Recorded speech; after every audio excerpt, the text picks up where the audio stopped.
Ang prospect dito, Sara Duterte presidency in 2028 at kung masusunod yung number one senator sa puso natin pareho, si Robin Hood Padilla, Baste Duterte presidency in 2034, no? Isipin mo kung gaano kahabang panahon yung pag-uusapan natin dito ng mga Duterte.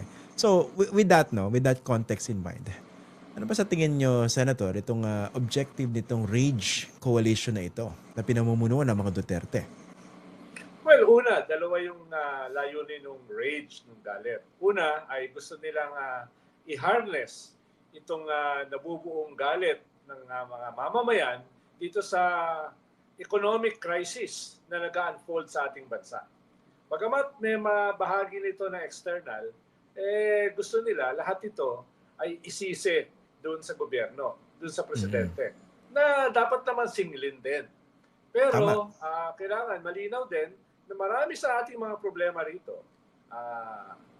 Inequality, kakulangan ng hustisya, itong kahirapan, no?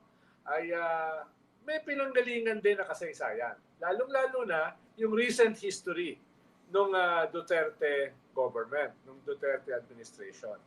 Halimbawa, itong libu-libong flood control projects na unprecedented scandal sa daan-daang bilyon.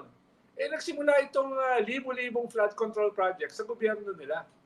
14,000 flood control projects ang nangyari dun sa nakaraang gobyerno. No? Sa pamumuno ng napakagaling na sekretary ng DPWH, si Mark Villar. Yung tahimik lang? At ngayon, yung pamilya, ang daming kaso.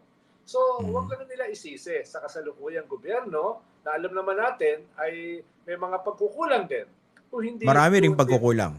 Doon din sa previous government. So, balak nila itong rage, itong raw anger na ito, ay gusto nilang i-harness.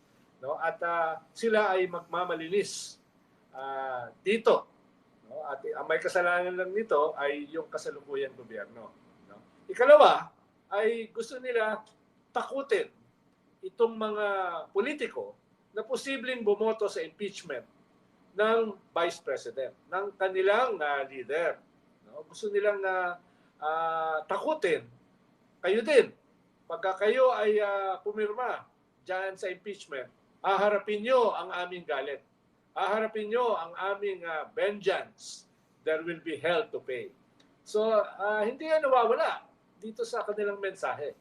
No, panakot yan galit yan. At alam na ang mga politiko, totohanin yan. 35,000 nga ang pinapatay Di ba? Nung nakaraang gobyerno So, yung actually, rage na yan ay may isa pang purpose. No, Sen, na, masingit ko lang, no? May kausap akong government official recently. Sabi sa akin, hindi na naman question kung nasa listahan ako ng mga yayariin kung manalong presidente si Sara Duterte Ang tanong na lang, nasa ang page ako. Yeah. Tapos ikatlo, ay gusto nila ipakita yung galit talaga nila sa ginawa sa kanilang ama, sa ginawang impeachment kay Sara twice, no? At doon sa iba pang mga nakaambang kaso sa kanilang mga kalyado. Plunder para kay Bongo, ICC para kay Bato at saka kay Bongo, no, etc. etc. So, talagang wala nang plastikan. Galit kami at gaganti kami. So, yun yung tatlong ibig sabihin ng kanilang rage. No, ng kanilang rage. At hindi aksidente na si Baste yung ginawang leader. Correct. Dahil ang kung sakali mang magtagumpay ang impeachment na medyo uphill sa Senado, no, ay ang kanilang sasabihin ay papalit namin si Baste. Papalit namin si Baste na isa rin Duterte. Pero kung sakaling hindi magtagumpay ang impeachment at sa tingin nila sila ang mananalo sa 2028, hindi lang ito isang eleksyon. Sa susunod na eleksyon ay kukunin pa rin namin ang gobyerno sa pamamagitan kay Baste. At siguro after Baste, isa pa uling Duterte. So parang gusto na nilang kupongin yung ating lipunan. At nakita mo naman na Christian, sino yung mga characters na nandun sa Club Pilipino. Nung nilaunch nila nung nilaunch nila itong kanilang bagong koalisyon, itong kanilang Rage campaign, Rage Coalition. Parang lahat ng mga paborito mong mga tao nandun eh. Mga manyak, Correct. mga mass murderer, mga plunderer, no? Lahat nandun eh. Mga traidor, mga taksil. So lahat ng paborito mo nandun. O saan ka pupulutin yan? Ha? Sa Saan ka kangkungan. pupulutin yan? Pag nanalo Sa lahat yan. kangkungan. Pag Kangkungan. nanalo yung gobyerno na yan, na punong-puno ng mga manyak, mga taksil, mga traidor, mga plunderers, mga mamamatay tao, mga mass murderers. Simplihan na lang natin to. Huwag na natin gawing komplikado ito. Ginagamit lang ng mga Duterte itong rage movement na ito to save themselves, their political future, and to perpetuate themselves in power. Huwag na tayo maglokohan. This is selfish. Diba?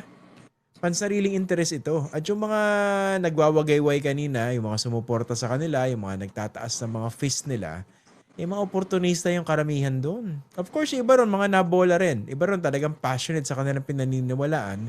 Pero marami rin mga oportunista. Diba? Huwag na tayo maglokohan dyan. Yun lang yun. Rage. Ito pa naalala ko sa Nedo no? Ano ibig sabihin ng rage? Ano ibig sabihin? Ulitin ko, baka mali yung acronym ko eh. Rage Coalition Duterte. Ayan. Search natin para tama. Tama yun, no? Reform Alliance for Good Governance and Accountability. Akala ko robbery, abuse, greed, and extrajudicial killings. Mali pala ako. Mali pala yung nabasa ko. Parang mas tama yung binanggit mo, Senedo. Akala ko robbery, abuse, greed, and extrajudicial killings. At saka ito lang, Senedo, no? Dapat nga, meron pa tong letter H eh. Hypocrisy. Kasi nuknukan ng kaipokritohan ng mga naglulunsad at saka nangunguna nito eh, no? O, kung babalikan natin yung kanilang administrasyon. Ha? Ayaw mo maniwala sa reform? Ganon. O, sige, patulan natin yung punta na yan. Okay.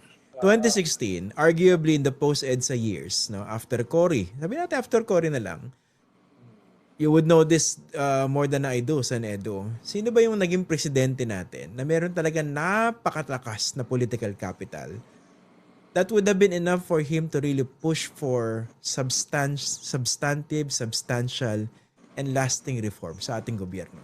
Hindi ba si Rodrigo Duterte yun? Bakit hindi natin nakita yung mga ganong reforma? Basically, he squandered it. Why? Kasi ginamit lang niya yun for his selfish ends eh. Diba? Para pumatay ng libo-libo mga tao. Hindi naman para reformahin yung sistema eh. Actually, the system became worse because of him. So, anong reforma yung pinag-uusapan natin dito? Tutol ako na in-squander niya. Ibig sabihin ng in-squander, ibig sabihin yan, from the very start, meron siyang plano talaga magreforma. I stand corrected. Oo. I happily admit my mistake. Inamin naman niya na iyon ay sinabi lang niya sa kampanya. No?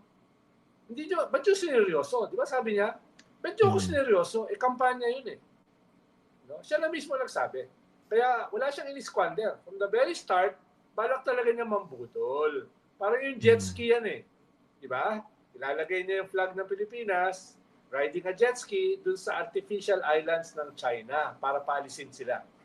Yun pala, gusto niya papasukin pa imbis na paalisin. So from the very start, nambubudol siya. Kaya yun lang, tingin ko wala siyang in-squander.